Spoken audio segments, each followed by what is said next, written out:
So guys, kamakailan nag-teaser tayo about itong bagong TECNO Spark 20. And this one is yung kanyang pinaka most affordable variant. Itong kanyang 8 gigs of RAM plus 8 na may 256 gig of storage would be priced at 5,599. And this is on sale guys sa Shopee for 4,099 pesos guys. Sobrang laki ng markdown niya for the early bird buyers.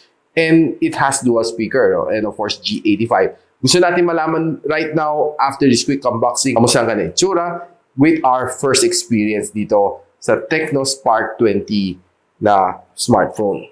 Let's go!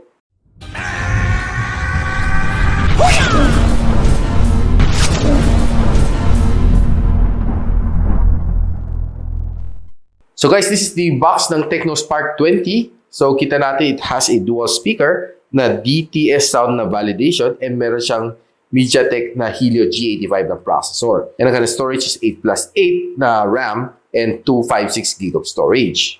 It also has a 50 MP na main camera sensor and a 32 MP na front-facing camera. Siyempre, without further ado, buksan natin. Yun. So, medyo nag-iba konti ang kanyang packaging, no? And this is how it looks like. These are the basic specs na kailangan mo malaman. May 18 watts of fast charge and 5,000 mAh na battery on top of what I said a while ago. Let's just quickly check other things inside the box. Warranty card, user guide. Uy, sa ganitong presyo, may pa-jelly case pa siya, oh. Not bad.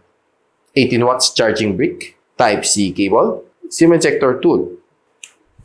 So, buksan na natin, no? Wow. Ang ganda ng kanang color, ah. This is the color black. Pero kita nyo, no, meron siya mga texture dito na would define a good smartphone, na good-looking smartphone.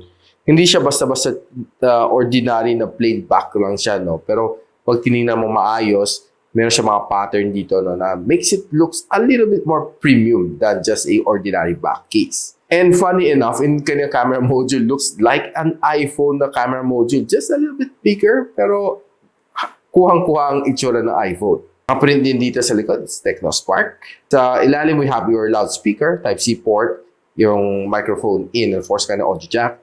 On this side, we have your fingerprint scanner / power button, and of course, your volume rocker. Sa ibaba, we have your second loudspeaker. Wait guys, for a 4,000 pesos na phone, what more can you ask? So, may dual speaker siya. And dito is yung SIM tray.